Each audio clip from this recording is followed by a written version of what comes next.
Webinar series में हम अलग अलग समय पे अलग अलग टॉपिक्स पे बात करते हैं, कृषि के अलग अलग विभिन्न विषयों पे बात करते हैं। आज का जो वेबिनार का विषय है वो है सॉइल टेस्टिंग या मृदा परीक्षण। इस विषय पे बात करने के लिए मैंने आमंत्रित किया है अपने सहयोगी डॉक्टर विशव शर्मा जी को। स्वागत है डॉक्टर शर्मा जी। धन्यवाद सर।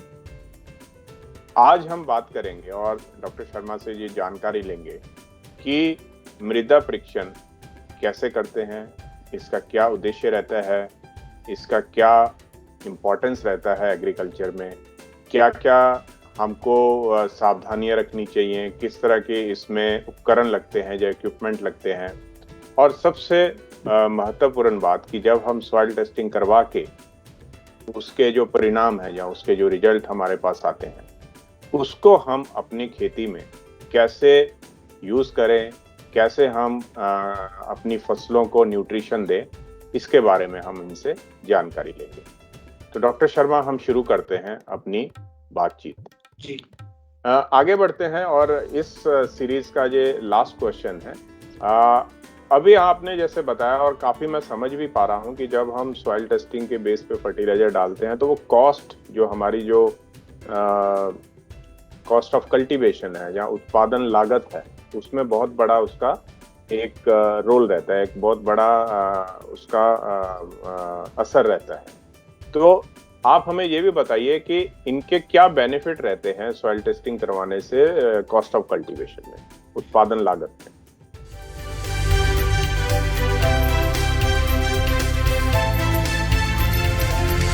जी, उत्पादन लागत का जैसे मैंने बताया कि सबसे पहले तो वो जो क्या कहते कॉस्ट ऑफ कल्टीवेशन जो है वो ऑटोमेटिकली कम हो जाएगी।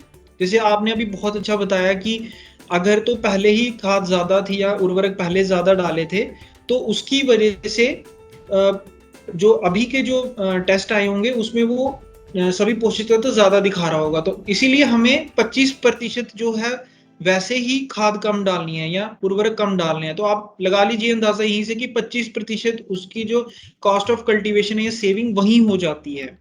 उसके बाद आता है फर्टिलाइजर का कंजप्शन और प्रोडक्शन। देखिए, अगर सॉइल टेस्टिंग को सही तरीके से लिया जाए तो सबसे बड़ा बेनिफिट हम जो पर्यावरण को दे सकते हैं, जिसे हम लोग कार्बन उत्सर्जन यानी कि कार्बन एमिशन पे भी इसका सीधा सीधा इफेक्ट होता है। क्योंकि जितना ज्यादा फर्टिलाइजर हम लगाएंगे उतना ज्यादा कार्बन एमिशन होगा, उसके बनने में भी और उसके लगाने के बाद भी। तो ये समझ लीजिए कि इसका सबसे बड़ा बेनिफिट हम पर्यावरण को भी देंगे कि कार्बन उत्सर्जन काफी हद तक कम हो जाएगा। और जब ये कम होगा तो समझ लीजिए हमारे पर्यावरण का स्वास्थ्य भी अच्छा रहेगा, हवा साफ रहेगी, शुद्ध रहेगी, और जब ये शुद्ध रहेगी और शुद्ध हवा हमें मिलेगी तो हमारा स्वास्थ्य भी अच्छा रहेगा।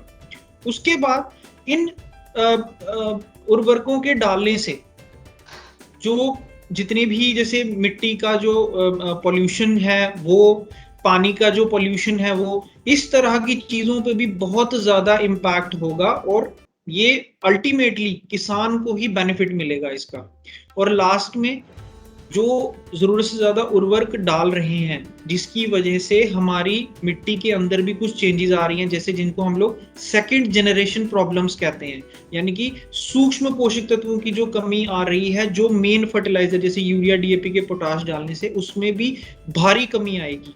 क्योंकि जब ये पोषक तत्व आपस में इंटरैक्ट नहीं करेंगे, मतलब बहुत ज्यादा जब जरूरत से ज्यादा हो जाएंगे, तो जब इस चीज में कमी यानी कि जरूरत से ज्यादा में पोषक तत्वों में जब कमी आने लगेगी, जितना चाहिए उतना ही मिलेगा पौधे को भी और मिट्टी में भी उतना ही रहेगा। तो इससे जो हमारे सूक्ष्म जीव हैं जिनको हम माइक्रो ऑर्गेनिजम्स कहते हैं, इनकी वजह से जो माइक्रोबियल बायोमास है वो अच्छा बनेगा और ओवरऑल जो है सेहत बहुत अच्छी रहेगी मिट्टी की। तो ये एक ओवरऑल बेनिफिट रहेगा, कॉस्ट ऑफ कल्टीवेशन को भी, लागत में भी कमी होगी और मिट्टी का स्वास्थ्य और पर्यावरण का स्वास्थ्य भी अच्छा रहेगा। जी, बहुत अच्छी बात बताई। और इसके साथ में और इसमें थोड़ा सा अपनी तरफ से भी ऐड करना चाहूँगा और आपसे पूछना चाहूँगा कि जब हम उचित मात्रा में उर्वरक डालते हैं, फर्टिलाइजर डालते हैं, उस समय जो हमारा जो फसल का उत्पादन है या फसल का हम बोलें कि ग्रोथ है, वो सही अनुपात में होता है।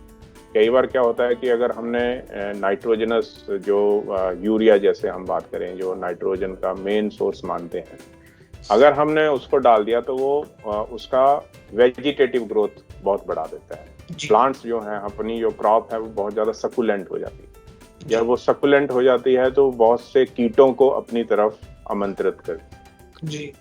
कीट का अटैक हो जाता है। कीट का अटैक होता है तो वो कीट बहुत से तरह के अपने रेजिड्यू उसमें छोड़ते हैं। रेजिड्यू छोड़ते हैं तो वो बहुत सी बीमारियों को भी उस पे अटैक करने के लिए बुलाते हैं। तो ये अगर हम सही अनुपात में और सही समय पे अगर हम अपना फर्टिलाइजर्स डालते हैं, मैन्योर्स डालते हैं, और जो फसल का जो ग्रोथ है, जो उसका सही समय पे कितना बढ़ना, वो अगर हम इससे करते हैं सही मात्रा में फर्टिलाइजर यूज करके, तो मैं ये समझता हूँ कि उत्पादन लागत में ना सिर्फ फर्टिलाइजर का जो पैसा है वो बचता है, किसान भाई आने वाली जो समस्याएं हैं, जैसे कि कीटों की समस्याएं, बीमारियों की समस्याएं, जो उसमें उनको केमिकल यूज करना है, तो उसमें भी कमी आती है।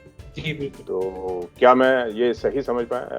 जी, बिल्कुल सही। जैसे यूरिया का सबसे आपने सही बताया कि लोग क्योंकि ये सब्सिडी पे मिलता है तो हम ज्यादा यूरिया डालते हैं, जिसकी वजह से जो आपने टर्म भी बहुत अच्छी यूज की, सेक्युलेंसी, यानी कि वो बिल्कुल ऐसे ज्यादा हरा भरा और गीला गीला हो जाता है, जिसकी वजह से ये बीमारियां बहुत ज्यादा लगती हैं। तो जी बिल्कुल, अगर टेस्ट करवाया होगा, रिजल्ट का पता होगा, जरूरत से ज्यादा यूरिया नहीं डालेंगे तो उसका सीधा इम्पैक्ट रहेगा कम बीमारी, कम कीट और कम कीटनाशक भी यूज होंगे, और इन्हीं की वजह से कॉस्ट ऑफ कल्टीवेशन, जैसे मैंने बताया कि लागत कम आएगी।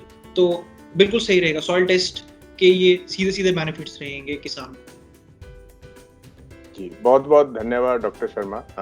आपसे बात करके बहुत सी जानकारी मिली और मैं समझता हूँ कि हमारे किसान भाई इस बातचीत का उचित लाभ लेंगे और ज़्यादा से ज़्यादा अपने खेतों का सॉइल टेस्टिंग करवाएंगे, और सॉइल टेस्टिंग के बेस पे जितना जरूरी है उतना ही उसमें फर्टिलाइजर या उर्वरक डालेंगे। बहुत बहुत धन्यवाद आप।